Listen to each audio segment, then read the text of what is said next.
Бақытжан Жоламанұлы Алаш арыстарына арнау.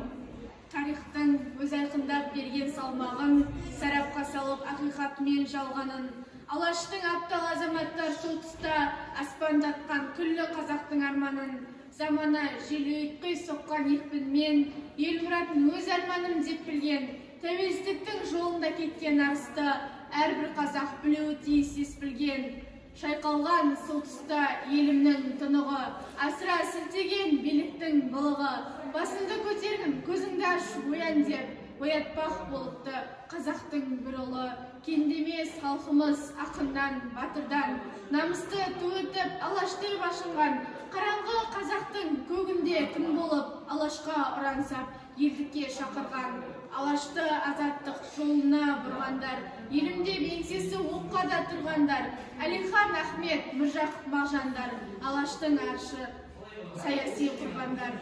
Болсын деген ұлттық рух жастарымда, арыста жұлдыз боп тұр аспанымда, ауыр ай барқалап кеткен арыс, ақталды азаттықтың ақ таңында. Бақытжан Жоламанұлы Алаш арыстарына арнау.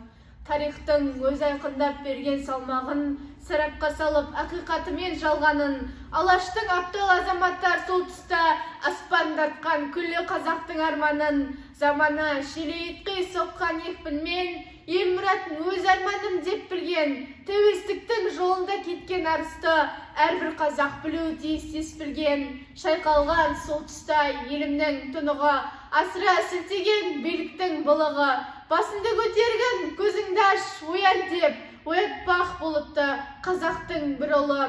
Кендемес халқымыз ақыннан, батырдан, намысты ту етіп, алашты башынған, қараңғы қазақтың көгінде күн болып, алашқа ұрансап, елдікке шақырған.